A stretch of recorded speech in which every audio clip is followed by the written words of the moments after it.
Welcome everyone to today's webinar. I am Brandon Laughlin from CURE Epilepsy. Last year, CURE Epilepsy celebrated 25 years of funding groundbreaking research. Since our founding in 1998, we have raised millions of dollars to fund epilepsy research projects that support our mission, which is to find a cure for epilepsy by promoting and funding patient-focused research. CURE Epilepsy provides grants that support novel research projects and advance the search for cures and more effective treatments. We are excited to bring you today our first webinar, part of the 2024 CURE Epilepsy webinar series, where we highlight some of the critical research that is being done on epilepsy. Today's webinar is entitled Prioritizing the Role of People with Lived Experience in Epilepsy Research, a very important topic to our organization that is actually ingrained in our mission. The role of people with epilepsy and their support system in research has been evolving over the past couple decades as research and the corresponding care and treatment of epilepsy become more patient-centric. Involvement of people with lived experience early in the research process helps ensure that healthcare professionals treat epilepsy in a more holistic manner, not only by alleviating the impact of seizures and their debilitating side effects, but also by recognizing that everyone's epilepsy journey is unique. In this webinar, attendees will learn specifically about the importance and impact of people with lived experience in the research of post-traumatic epilepsy. Attendees will hear about the Congressionally Directed Medical Research Programs, or CDMRP, a congressional appropriation that fills research gaps by funding high-impact, high-risk, and high-gain projects that other agencies may not fund, as well as you'll learn about the CDMRP's commitment to community engagement. Additionally, people with lived experience who are deeply involved in the CURE Epilepsy mission will share their unique experiences in helping move PTE research forward.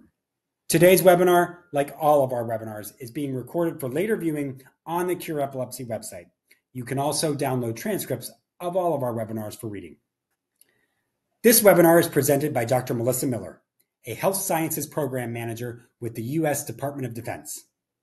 Dr. Miller is a biomedical science administrator with an innate sense of urgency to support research that accelerates clinical application of disease interventions. She oversees the epilepsy research program within the CDMRP and engages stakeholders across different research domains to identify and fund projects with real promise to improve the quality of life for those impacted by epilepsy. Dr. Miller will also be joined today by two members of the CURE Epilepsy community who have been influential in their roles in helping provide their perspective and helping guide CURE Epilepsy-funded research in post-traumatic epilepsy, and they will be introducing themselves following Dr. Miller's presentation. Before Dr. Miller begins, I'd like to encourage all attendees to ask their questions during the Q&A portion of the webinar. Keep in mind you can submit your questions anytime during the presentation by just typing them in the Q&A tab, and our Chief Scientific Officer, Dr. Laura Lubbers, will try to get through as many as possible in the time that we have. Now let's turn it over to Dr. Miller. Service members, veterans, and the American public, meaning that the populations we aim to impact is incredibly broad and not restricted to just military or veteran populations. We're looking to serve the entire American public. So additionally, CDMRP funds research from around the world, meaning that we fund impactful research regardless of where the work is being done. And just an administrative note, I've included throughout this presentation QR codes to maybe make accessing the URLs on these slides hopefully a little bit easier. All right, let's go to the next slide, please. So the Epilepsy Research Program is, as I said, one of more than 30 CDMRP managed programs, and it was established in fiscal year 2015. So we're approaching about 10 years of impact, just under.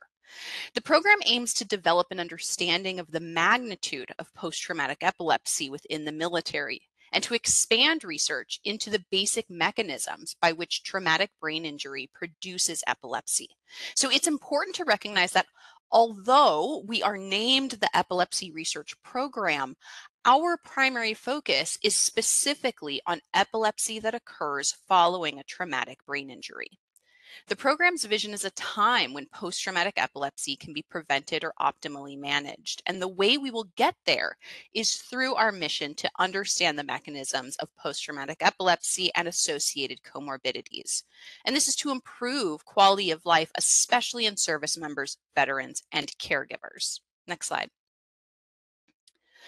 The ERP supports research that investigates topics to help us identify the mechanisms by which brain injury produces epilepsy. We also support studies that into the prevention of post-traumatic epilepsy and concomitant comorbidities, such as psychiatric disorders, cognitive and physical deficits, sleep disorders, and fatigue, just to name a few. We also support research that develops innovative research tools or biomarkers to better detect, diagnose, or predict the development of post-traumatic epilepsy. The program also holds broader strategic goals to impact the field, like increasing research capacity by supporting early career investigators or investigators new to the post-traumatic epilepsy field. We also offer opportunities that encourage research collaboration in an attempt to improve communication and build bridges across research silos. We also aim to build upon successful research within the post-traumatic epilepsy field, but we also try to capitalize on success from outside of the PTE field as well, so that we may apply them to post-traumatic epilepsy. And in this way, we leverage impactful research, synergizing our investment, and we don't have to remake the wheel. So for your awareness, I've also included a breakdown of the program's investment on the right side of this slide, showing that the majority of our investment is really focused on identifying the markers and mechanisms of post-traumatic epilepsy development. Next slide.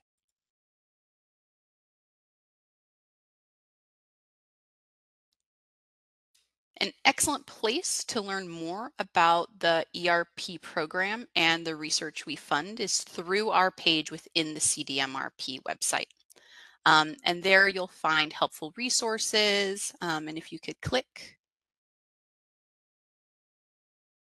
we don't need to do the URL, just click the, yep, perfect. So we have resources that highlight our research outcomes. Next. We also have things like our program book, which summarizes the program's history, current strategic goals, and research outcomes. And then finally, we have products that highlight upcoming funding opportunities. Next slide. So far I've spoken a lot about what we do at CDMRP and specifically within the epilepsy research program. So now let's switch to do a bit of a deeper dive to see how investment strategies are set and applications recommended for funding. So this is a snapshot of the milestones within the ERP's annual program cycle, which looks very similar to other CDMRP programs. Every cycle begins with a vision setting or stakeholders meeting, where experts in the field, including people with lived experience, come together to share information about post-traumatic epilepsy and the research landscape, and develop an investment strategy for the current year. It's at this meeting that research priorities are set and funding mechanisms are selected, taking into consideration the current needs of the field and the priorities of the lived experience community. Next, applications are solicited and then reviewed through our two-tier review process. At peer review, applications will be evaluated based upon criteria like research strategy and feasibility, but will also assess the application's potential impact on both the research field, but also its potential to impact patient care and outcomes. So programmatic review, our final step, will then take those scientifically sound applications and make funding recommendations by ranking applications based not only on their scientific merit, but also on other programmatic criteria, again, like their potential impact. I'm walking you through the major milestones of our program cycle because at each of these stages, whether it be planning, strategy, or review, scientists, clinicians, and people with lived experience are working together to make decisions and review applications. Next slide. Involvement of consumers and people with lived experience is a hallmark of CDMRP's processes, and these key stakeholders serve as full voting members on all CDMRP peer and programmatic review panels, helping to ensure that our programs are addressing the current needs of the community through the research that we solicit and ultimately fund.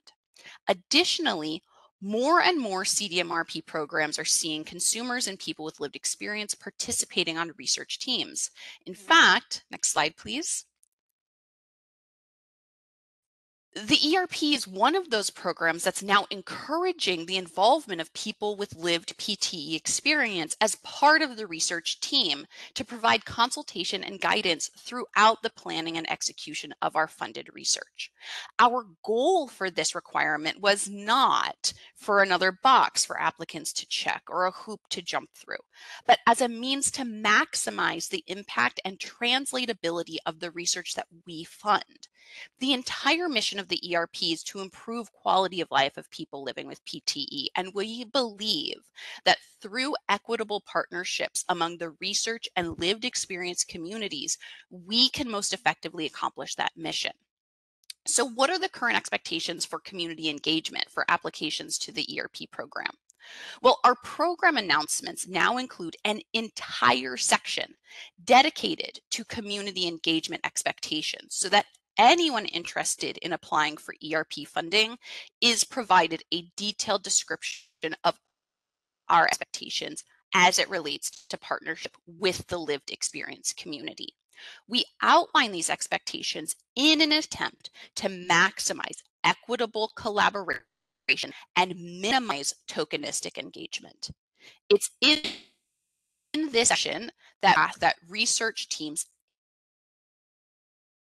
implement collaborative research that establishes and utilizes equitable collaborations with PTE community members. And we then provide examples of established collaborative research approach methods for implementing them.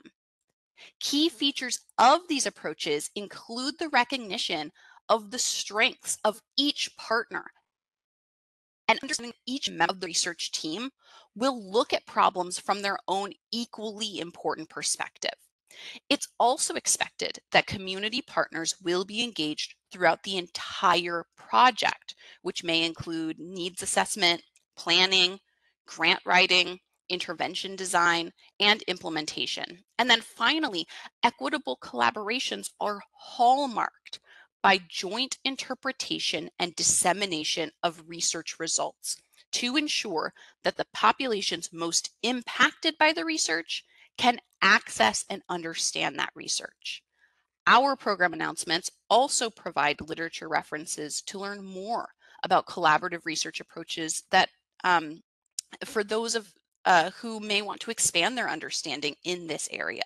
And we understand that partnership between the research and lived experience communities may be new to many people. So we try to provide as many resources as we can to be transparent as possible with this new encouragement. Next slide. So I could speak on this topic for hours, but allow me instead to hit on what I believe to be sort of the top 4 best practices for community engagement from this specific funder's perspective. So first, community engagement is not something that is done once and you're done. Research teams should consider and address all elements of their collaborative research statement during the planning and execution of the research project. And community partners should be engaged early and often. Second, when writing a collaborative research statement, teams should be specific. Reviewers respond very positively to actual examples rather than general statements. And this will help to build shared understanding of the roles of each partner within the research project. The third point focuses on training, asking specifically if training will be provided and who will be trained and how will that training benefit the project. This training can be related to the scientific topic under investigation, so science focused, but It can also relate to implementation of collaborative research approaches, multi-stakeholder decision-making, and equitable participation, just to name a few topics, all of which can add to a more rich engagement experience across the team. And finally, remember that community partners can provide a diversity of input on research projects, and that engagement can take many forms. Attendance at a monthly or quarterly lab meeting is only one form of engagement, and you may find that the research project could benefit from other or additional forms of engagement. Next slide. So to avoid tokenism, we need to have people with lived experience involved in all aspects of the research and development process. So in and have them engaged in a meaningful and impactful way. So even if you, as a person touched by PTE, don't have a science background, your input and perspective for developing healthcare solutions for the community is important and special and rare, making it incredibly valuable. So come help us set investment priorities. If you're equipped for it, submit a proposal. We have amazing researchers out there who just so happen to have PTE. But if you're not equipped to submit a proposal on your own, consult on a project. Review grant applications to help us determine which projects would be most impactful to the PTE community. Or, of course, if you're one of those with a pioneering spirit, you can volunteer to participate in a research project.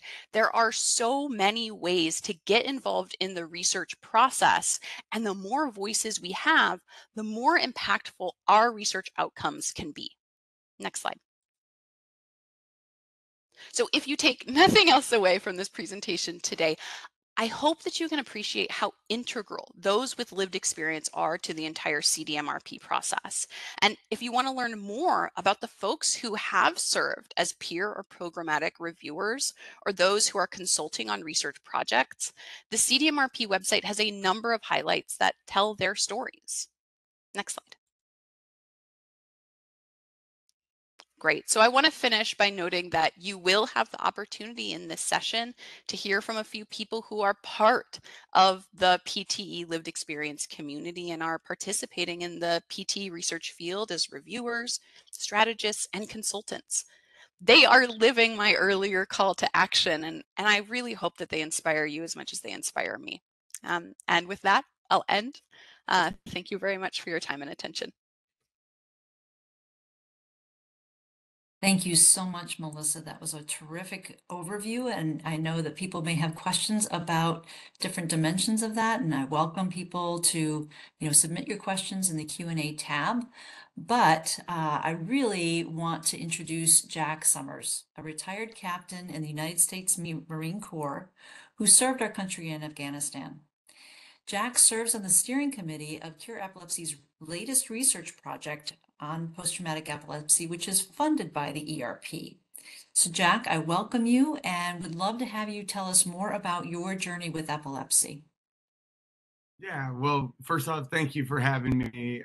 It's really an honor and privilege. And Melissa, that was just incredible, even being a part of this and an advisor and learning from so many brilliant, doctors and research folks on this grant and project. It is just so cool to kind of hear the back end from you. So thank you for all that information. I hope people are inspired to even jump on board and do, maybe follow in the footsteps that I've been so blessed to be a part of. So a little bit of background. I was, as I said, a captain in the Marine Corps, and in 2010, I was in Afghanistan on a combat deployment. I came back and actually ran the turkey trot on Thanksgiving, crossed the finish line, and just totally blacked out. I had some folks who were apparently asking me questions about my deployment. I didn't know what they were talking about. Really had no idea what was happening. Ended up walking away and kind of found my way back to my parents' house, started recognizing a house here, a street there, and that was my first experience with having a seizure. And over the next 10 years, I started having more and more seizures. They turned out to be absent seizures. Then I started having drop seizures and grand mal seizures as well. And during that time, it was really interesting because I didn't think of seizures as having a long-term impact. I thought of them as really isolated events. I wanted to keep them isolated in my mind. Maybe that was a bit of pride, a bit of stubbornness. In my mind, I kind of wanted to stay Captain Jack, and I liked that. And so I tried out a lot of different jobs and was fortunate enough to be fairly successful, I hope to say. And from doing whether it was a fitness boot camp instructor to getting into acting and jumping in on Captain America 2 and Teenage Mutant Ninja Turtles, and trying fun things, to being involved in a startup and helping service members relocate from base to base, and going through the PCS process. But through this time, I kept experiencing more and more seizures, and each time it got a little bit more frustrating. And I fast forward to probably 2017, I really had never heard of post-traumatic epilepsy. I wasn't aware that I had a traumatic brain injury. I just thought that it was generalized seizure disorder. And as they progressed and got more frequent and got more severe, I knew something was different. I knew that the seizures were impacting me cognitively. My memory was getting a little, it was not as good as it was before. And things were just changing for me. But I didn't quite know why this was happening. My doctors were changing my medications. They were increasing my medications. Maybe some of you folks out there, if you have epilepsy or if you have a loved one, you are probably, or you've seen the medication issues where you get more medication or you change medication. Sometimes you're on multiple medications, and that's a challenge. And I started to experience that challenge.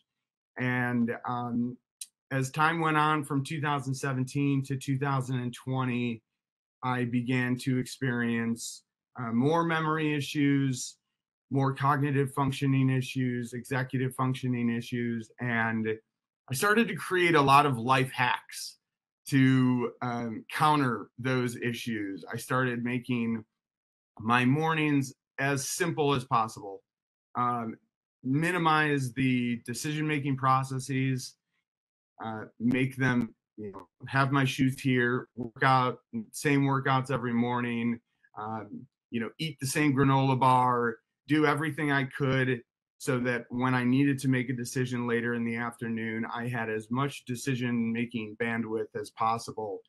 And by 2021, 22, I had so many hacks that my life was difficult to manage. There wasn't a whole lot of, I couldn't react to many things because everything was a hack.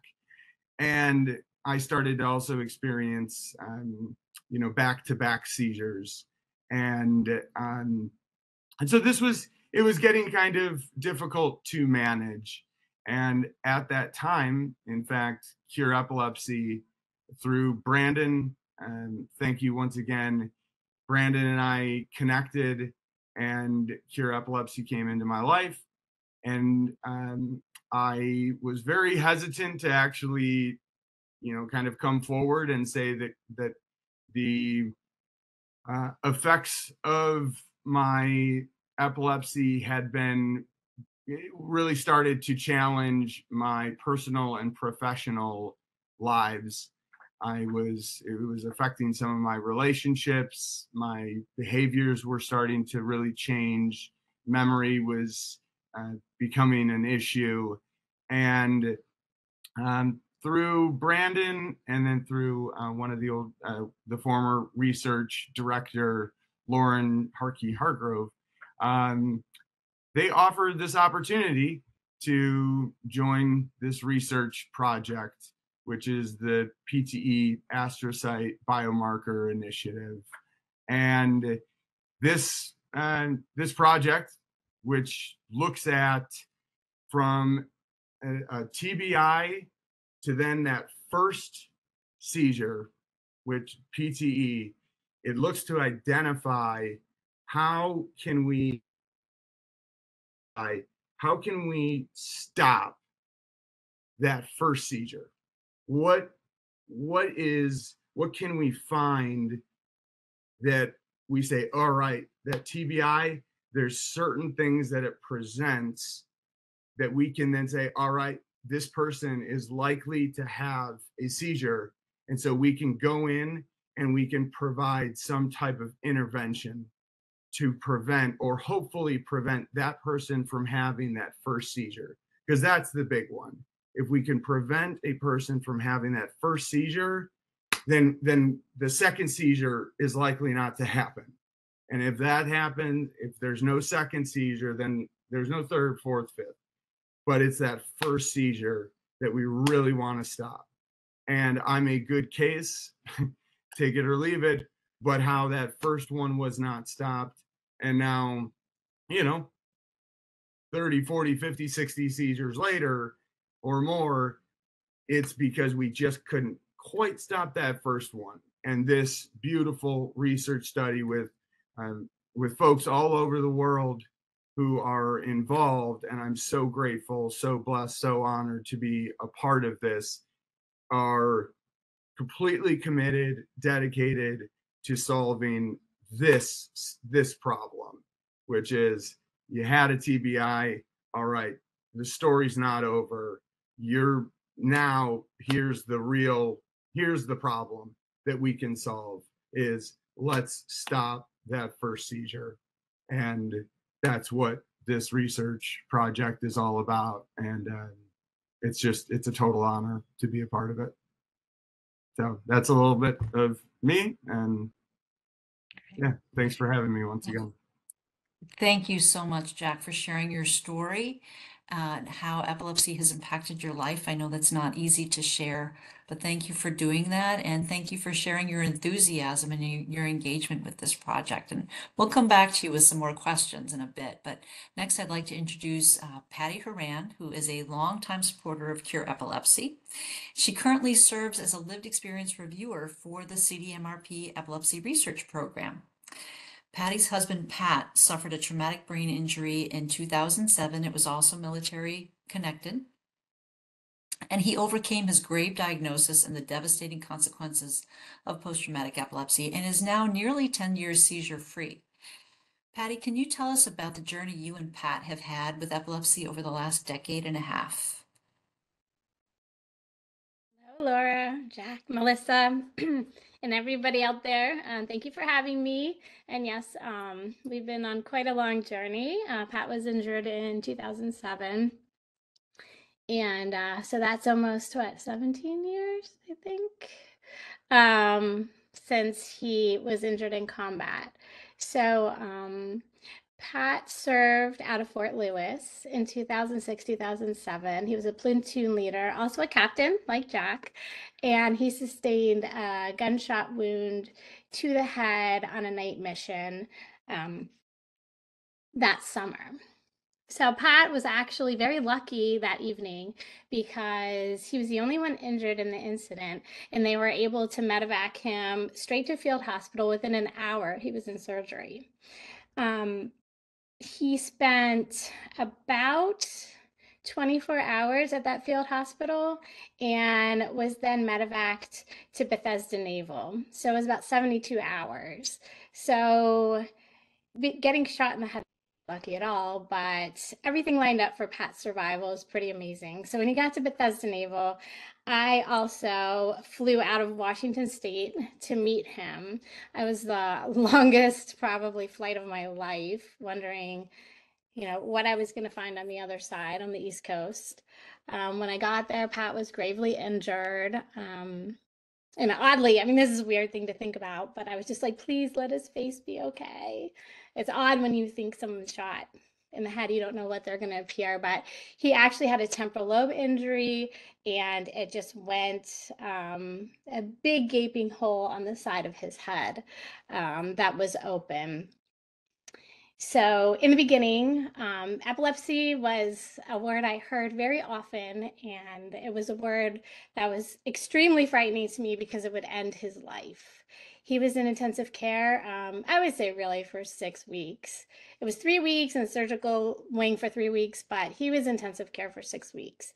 And the doctors kept reminding me with every visit, every morning, if he has a seizure event at this early stage of his injury, he most likely will die. They were treating him with, I think, Keppra prophylactically in the beginning. So as Jack had this experience, it did not happen in the early stages, thankfully. And a lot of service members have this as well, where there's this latent period. And this is also where a lot of our research is focused. So we moved on to rehab. We went to Rehab Institute of Chicago, which is like fabulous, one of the best places in the world for brain rehab. We were there many months, and it was like around Thanksgiving, I remember, a couple of days before, Pat got a flu shot. They were worried about him traveling back to the East Coast for some surgery, and we got a flu shot. And that evening, he had grand mal rolling seizures about 4 months post-injury. So you can see that latent period, that opportunity, 4 months, how can we intervene? And this is a lot of our research is focused again. So Pat was rushed to Northwestern, which was right around the corner, and he was put on a drip to control the seizure. They wouldn't stop. They were rolling. And I think they had taken him off the medication to see how he would do. And he did not do well. I'm not sure exactly when the Keppra was removed, but they brought it back on after that. And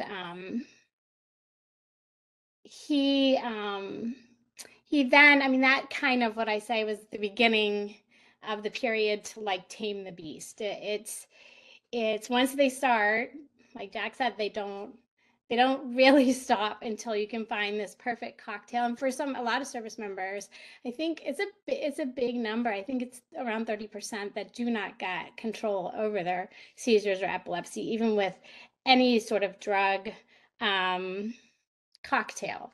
So we spent 2 years trying to figure out what that special mix, the magic pills that would control Pat's seizures. So during these 2 years, it was such a crucial period of for brain recovery. So he was having seizures, and there was postictal states and hospitalizations and cognitive regression and all these like heavy drugs on his brain. So I really do think it impacted his ability to recover. If he hadn't had epilepsy, I often wonder, I think he might have had much better recovery from his brain injury, even though his recovery is remarkable. In 2009, we actually got a call from Susan Axelrod because we had gotten care in Chicago, and she was desperately looking for service members that would share their story about epilepsy, because she knew they were coming home with this awful diagnosis, and she wanted people to talk about it, help raise funds, and get awareness out there. So we joined CURE pretty early, like in 2009. We've been great friends and supporters ever since. And overall, Pat today is doing well, as Laura said, but as she knows too, we're really fighting for quality of life every day. And this medicine, we switched to Briviac a couple of years ago, but it's the same lines of Keppra. And for these guys that have combat experience and they're suffering with PTE, that Keppra and Briviac really aren't great drugs. They cause rage, irritation, aggravation, and the quality of life is really affected. So this past month, we tried to get off of Keppra, well, actually Briviac, And literally 48 hours, Pat, totally on Vimpat, a new drug, which also had its own slew of issues. He had a seizure after being seizure free for probably like 8 or 10 years. So it's shocking to me how sensitive his brain is. It's a great reminder too of like how we really need to stay vigilant. But we're still out here, you know, fighting for the best life that we can have within this disease. And I'm happy to be part of the research too, because it just it helps me feel like I'm contributing, and I'm also doing something in a situation that feels sometimes so out of control. So thank you for having me. Yes, thank you so much for sharing that. You can hear the over time, the struggles, they come, they go, but it's always a challenge, and quality of life is such an issue. Pat is doing amazing, and we are so grateful that you as a family have been able to welcome a baby a couple of years ago, but still the challenges persist. So I want to next ask each of you a couple of questions, and because science isn't your background, this is all new to you. So why did you want to participate in research as a person with lived experience? What compelled you? What was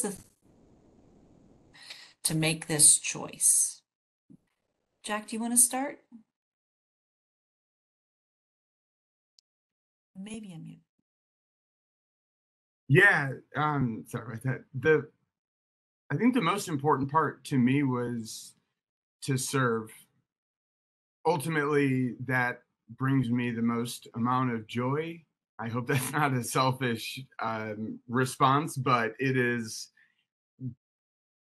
serving the community is the utmost importance to me. And given I do have experience and I have I have so much experience over the last 14 years, the opportunity to give back, and hopefully if it's helping one person who has this, or helping one mother, father, wife, husband, son, daughter, anyone, a friend who is a loved one of somebody who has PTE, then then sign me up. Anything I can do from my position is worth it. And so service is everything to me. And so anything I can do from my position is an obligation of mine. History of service in many ways. And Patty, you've sort of addressed this, but how about for you?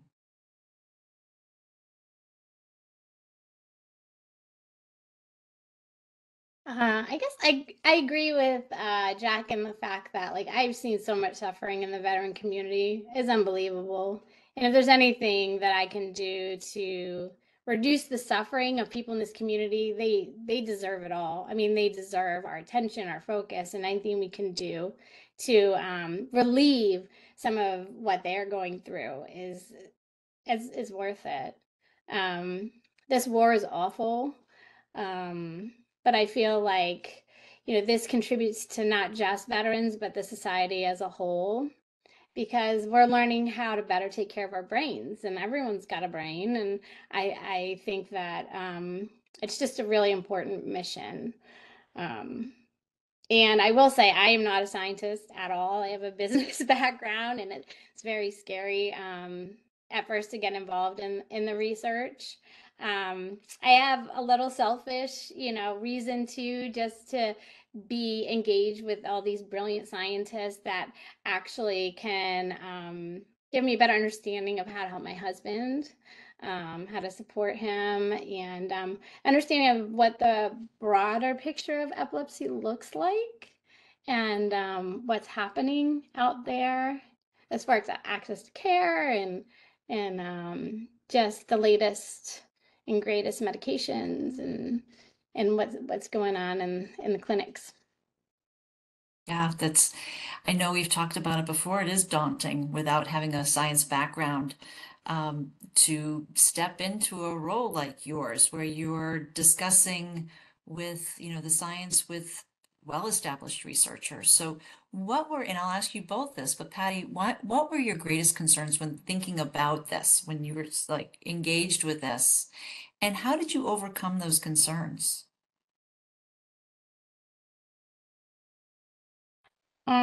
I think in the beginning, it was really it's a totally different language.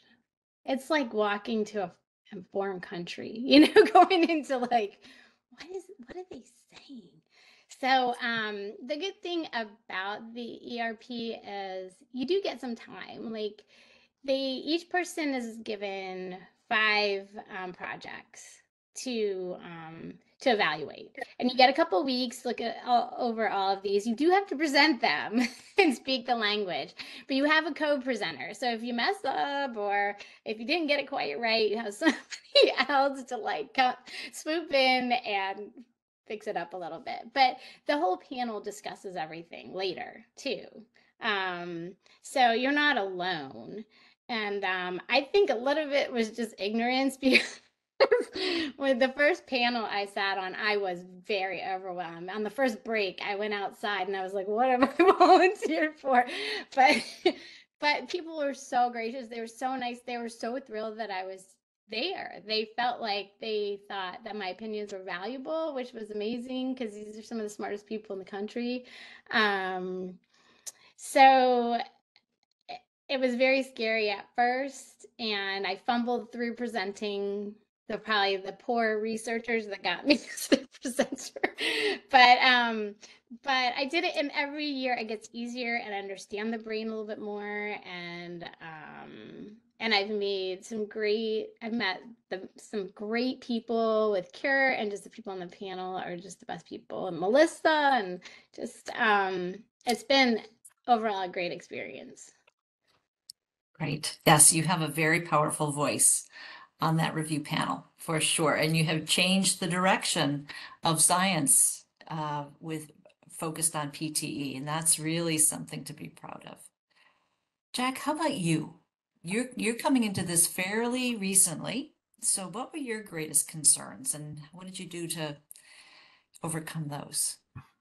So, I mean, similarly to Patty, I came into it with, I would say I was a little naive, but very excited to join this group. I didn't know a whole lot about it, but I was okay with that. I just wanted to serve and give back. And if they were willing to let me join, that was enough. I was just so excited that they were willing to let me join. It was really the first advisors call that, like Patty, I was just blown away by, they're going through their different, milestones and what have you. And the verbiage, all of the scientific research that they had done, and I just didn't know the level of expertise that these folks had, and I didn't understand a lot of it, but conceptually I could get it. And so in order to overcome it, I kind of just I just used that old, the acronym, keep it simple, stupid, but I just had KISS. And I just said that the best way that I can overcome this is to just keep it simple.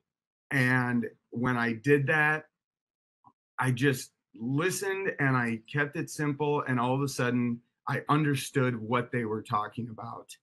And it was incredible because I learned that all of these folks who, just like Patty said, some of the most brilliant, neuroscientists and epileptologists and folks in the world amazing at Cambridge, at Texas Tech, at UC research groups, they are trying to solve the problem that I have, and they could do whatever they'd like, but there they are, and they're passionate about it, and they're working on this all the time. And it actually, it almost brought me to tears, because I said, why are they doing this? Why are they working on this problem? They could do anything in the world, and they're trying to solve the problem. They're trying to answer the questions that I've been trying to answer, and keeping it simple.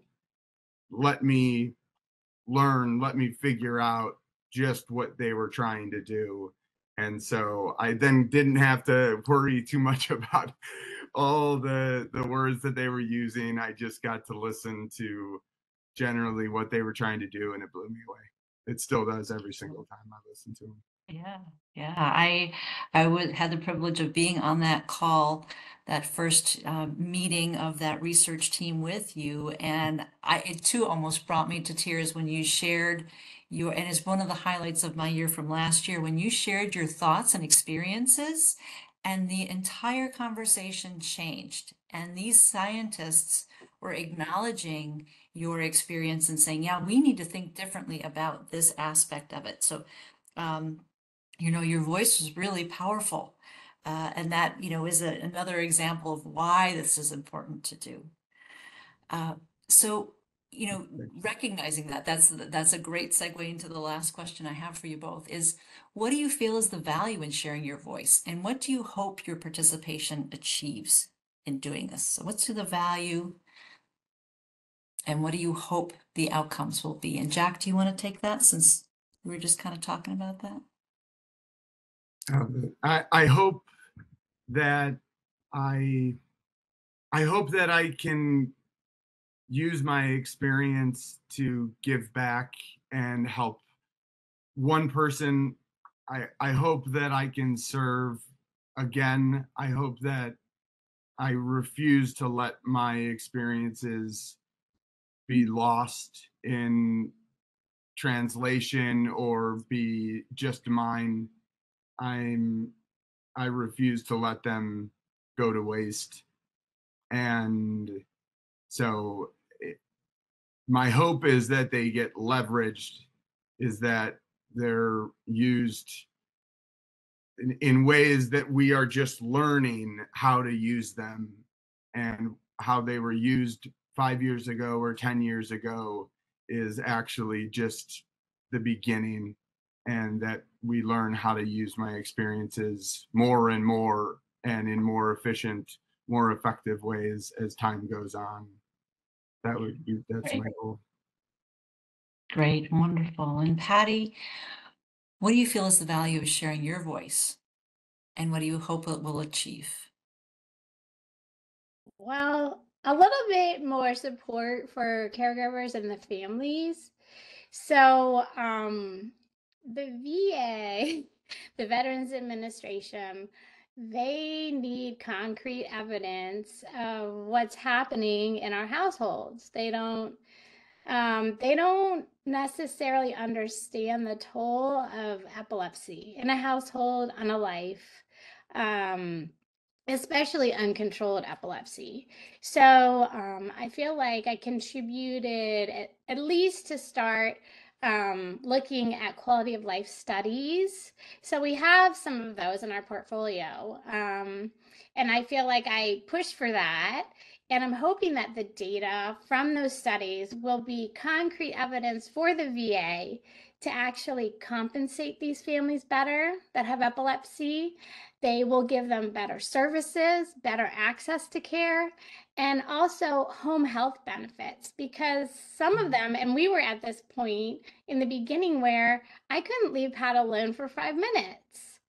But we didn't qualify for any of those services because he's not injured enough, or the epilepsy didn't qualify him. So it's interesting. So I'm hoping that with my voice, the value will be that veterans are better supported with epilepsy by the Veterans Administration. And there's a better understanding of the daily life. Yeah, very important points. Yeah. Jack. if I could just jump in there, Patty, you're absolutely spot on. And just more specifically with that journey, it has been so difficult to find those resources, to qualify for those resources. And with PTE, the cognitive issues and the communication dysfunction that it creates, the behavioral problems that we have, strains the family so much. It strains the relationship, it can compromise the relationship. And if the families are not compensated, then you have financial problems that the family has to pick up. You have financial problems that the individual who has PTE is then incurring because they might get fired. I got fired. And then you're unemployed. You're trying to walk through that or navigate that issue while your folks or your loved one is also trying to deal with getting a second job, but taking care of that loved one who has PTE. And before you know it, it can become a disastrous situation. And the last thing you want to do is say, this is too much. I can't take care of someone who has PTE and try to job and take care of the kids. It is too and, much. and it can become too much. And what can happen is, God forbid, but you go separate ways. And in some ways, I don't want to go too far into it, but the isolation that can create so much isolation. And that's right when the person with PTE and the loved one needs so much compassion, needs so much forgiveness and understanding, but the strain is so significant that it can be catastrophic on the relationship. And so I just absolutely thank you for being specific about that. It is spot on. I have personally experienced that, and it's thank you, because from the person with PTE, thank you for mentioning that. That is just that's perfectly said. So thank you.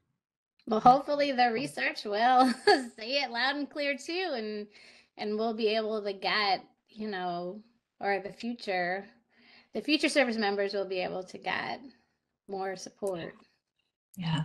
Yes. Thank you both so much for sharing these, your experiences, and even, this last piece, which we don't talk about, but is so raw and so needs to be addressed. And it won't happen unless you have the opportunity to share your voices and experiences. So I want to thank you from the bottom of my heart for your transparency on that.